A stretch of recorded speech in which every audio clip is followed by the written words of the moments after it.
چھوٹا کر کے آپ کو بتا دوں کہ جو زیادہ تر لوگ گناہ کر رہے ہوتے ہیں نا، چھوٹا کر کے بتا رہا ہوں، ٹھیک ہے، بچوں کے لیے اسپیشلی پیرنٹس کے لیے، وہ ہر بچے کو الاؤ ہو جاتے ہیں.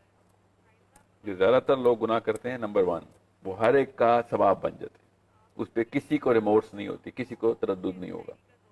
سو میرے خاندان کے جو جتنے بھی معاملات ہیں وہ سارے کے سارے شریعت بن کے میرے اوپر آتے ہیں، حالانکہ وہ شریعت نہیں ہوتی، وہ گناہ ہوتے ہیں.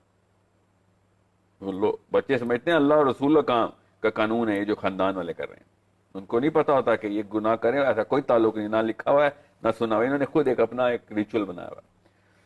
پھر یہ نمبر 1 ہے. نمبر 1 اسٹیٹسٹیکل پرابلٹی کی بات کروں، سب سے پہلے اثر اس کا ہوتا ہے، سب سے زیادہ اثر اس کا ہوتا ہے. اس کے بعد جو اشرافیہ ہوتی ہے، وہ جو کام کرتی ہے وہ بھی ہماری شریعت بن جاتی ہے. شریعت کا لفظ محاورے میں یوز کروں کہ یہ لوگ یہ سمجھتے ہیں بچے کہ یہ اللہ رسول کا قانون ہی ہوگا ورنہ کیوں کرتے. تیسرا جو سیاسی قوت اور حکمران ہوتے ہیں جو وہ کام کرتے ہیں وہ پرورش میں آتا ہے as part of the compromise line. تو یہ 3 کیٹیگری میں جو کچھ بھی ہو رہا ہوگا ہم اس پہ کمپرومائز کریں گے ہی کریں گے، چاہے وہ قتل ہی کیوں نہ ہو، چاہے وہ جو مرضی گناہ ہو. اگر یہ عوام میں پہنچ گیا، اشرافیہ میں پہنچ گیا، حکمرانوں میں پہنچ گیا، تو بچے اس کو ثواب سمجھ کے کریں گے. اور اگر ثواب نہیں بھی سمجھتے، کیونکہ فطرہ کی آواز تو ثواب نہیں کہتی نا، فطرہ میں تو پتہ ہوتا ہے غلط غلط ہے، اس پہ کمپرومائز کرنے کا سب سے آسان طریقہ تو اس پہ ریموٹس ہی نہیں آتے. اس لیے میں کہتا ہوں اسلام نافذ کرو. اسلام نافذ کرنے کے لیے حکمران کو کیوں پکڑتا ہوں؟ جیسے وہ اس کو پکڑتا ہوں، نیچے یہ سارا کا سارا پیرامڈ ٹوٹ جاتا ہے، اس کی بنیاد ہل جاتی ہے. زیادہ تر لوگ وہ کام نہیں کرتے کیونکہ زیادہ تر لوگوں کے خلاف قانون آ جاتا ہے. قانون زیادہ تر لوگوں کے لیے ہوتا ہے، فرد کے لیے نہیں ہوتا کہ ایک ایک بندہ پکڑ کے ایک قانون بنانا شروع کر دیں. ٹھیک ہے، تو جب حکمران مسلمان ہو جاتے ہیں تو نیچے بچے مومنین بن جاتے ہیں، کیونکہ وہ کمپرومائز نہیں کر سکتے گناہ کے اوپر. اب ہمارا بچہ کمپرومائز نہیں کرتا ہے کہ اس کو مامے چاچے پھپھیاں امیاں ساری خلاؤں نے مل کے بتایا ہوتا ہے بیٹا غیبت نہ کی تو ہمارے خاندان کا بندہ ہی نہیں ہے، تو انسنسیئر ہے، تو چال باز ہے، کوئی تو کچھ اور سوچ، حالانکہ وہ اللہ سوچ رہا ہوتا ہے. وہ بچہ سوچ رہا ہوتا ہے کیسے بتاؤں امی کہ آپ دوزخ میں جلیں گی، میرے اندر ہمت نہیں کیونکہ آپ مائنڈ کر جائیں گی. اور امی کیا سوچ رہی ہے کہ یہ پھپھی کا کوئی رازدان ہے، اسی لیے چپ ہے، میری غیبت کو ایکو نہیں کر رہا واپس. This is why kids go into sun. وہ زیادہ تر امیاں اور خلاؤں کو دیکھتے ہیں، زیادہ ابو اور چاچاؤں اور تایوں کو دیکھتے ہیں اور کہتے ہیں بھائی میں نے سروائیو کرنا ہے تیرے گھر میں، ان بتوں کو اپنے مندر میں لے کے آنا ضروری ہے کیونکہ تم مجھے گھر سے نکال دو گے. مومن کی فطرت اس طرح ہجرت کر جاتی ہے بچے کے جسم کے اندر سے. یہ ہے ہماری کہانی. اس لیے میں نے آپ سے کہا پتر فلسفے کا سوال پوچھ لیا، آپ کو میں نے ذرا میتھس میں سمجھا رہا ہوں تاکہ ہر بندے کو سمجھ آ جائے. تو اپنے خاندان کا نقشہ دیکھا کریں، اور جن بڑوں کو نہیں نظر آ رہا اپنے خاندان کا نقشہ، ابھی آپ کو بتاتا ہوں اپنے بچوں کے کرتوت دیکھ لیں، وہ آپ کے خاندان کا نقشہ ہے. کیونکہ بچے وہ بتاتے ہیں آئینہ اپنی حرکتوں سے کہ بڑے اصل میں کر کیا رہے ہیں.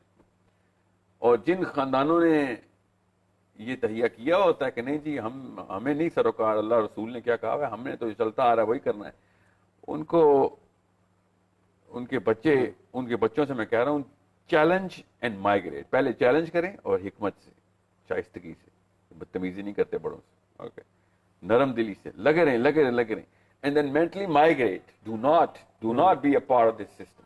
You can fix it while being nice and while being around it. You can never fix it while you're independent ہو جائیں. خدا کا واسطہ لڑکیاں اور لڑکے دونوں ایموشنلی انڈیپینڈنٹ نہیں ہوں گے، اس خاندانی نظام کے، اس گناہ کے، اس پورے منبع کو آپ چینج نہیں کر سکیں گے. اگر آپ انہیں پہ ڈیپینڈنٹ ہیں تو آپ ان کے غلام ہیں. اس لیے لڑکے سے کہتا ہوں یہ جوائنٹ فیملی سسٹم توڑ بیٹا، ورنہ تجھے نہ یہ بچا سکیں گے نہ تو ان کو بچا سکے گا آخرت والے دن. انہوں نے 2 نمبری کا پورا موت کا کنواں کھولا ہوا ہے. اور مسلمان پاکستان کا کمپرومائز 8ویں سال میں شروع کر دیتا ہے. 8ویں سال بچے کی بات بتا رہا ہوں، اسپیشلی لڑکوں سے میں آپ کو بتا رہا ہوں کہ آپ کے ہاتھ میں نہیں ہے، آپ جس پہ ڈیپینڈنٹ ہے آپ اس کے خلاف کچھ بھی نہیں کر، اس کا بھلا بھی نہیں کر سکتے. ان لوگوں نے، ان سب بڑوں نے مل کے ایک نظام بنایا تھا گناہ کو ثواب میں کنورٹ کرنے کا، کیونکہ زیادہ تر لوگ کرتے ہیں تو یہ گناہ نہیں ہو سکتا، اور ہو بھی سکتا ہے تو کیا کریں، ناک کٹوا دیں اپنی، ہم نے نہیں رہنا ادھر، ہمیں سروائیول نہیں کرنا. تو نئی کوئی شریعت لے کے آ گیا، ہمیں بتائے گا تو اسلام کیا ہوتا ہے. یہ سب جملے ہر نبی نے سنے ہوئے بیٹا، ہر نبی نے یہ جملے سنے ہوئے اپنے بڑوں سے.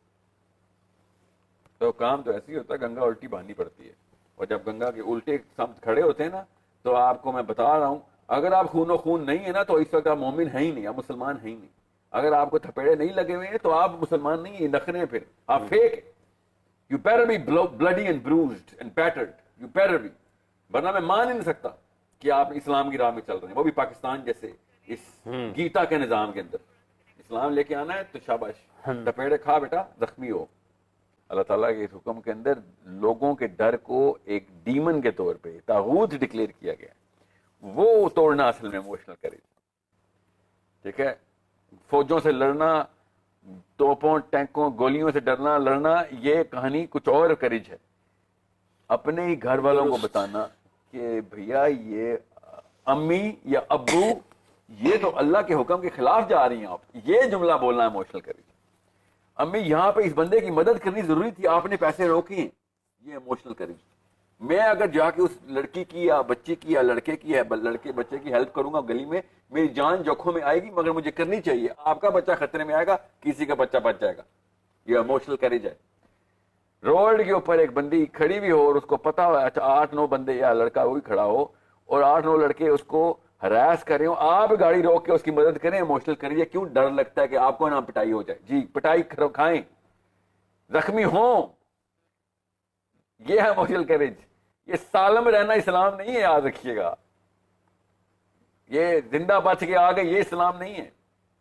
خاندان کی رسم بچ کے, یہ اسلام نہیں ہے. So you better understand, a Muslim in this Pakistan میں اگر وہ not bruised and battered, زخمی نہیں ہے تو مسلمان نہیں ہے. یہ بچ بچاؤ کھیل رہے ہیں سارے. This is a problem you have to solve. These old folks have failed us. It's okay, good people, نیتیں ٹھیک تھیں, اللہ ان کو جنت میں لے کے جائے گا, مگر they fail us. کیونکہ کرینہ میرا محمد ہے بس صلی اللہ علیہ وسلم. اس کرینے پہ جو نہیں آ رہا وہ فیل ہے. میں ہوں, میرا والد اور میرے دادا, کوئی فرق نہیں پڑتا. میرا کرینہ میرے رب نے دیا ہوا ہے کہ یہ ہے وہی تمہارا سٹینسل, اس کے علاوہ کچھ درست نہیں ہے.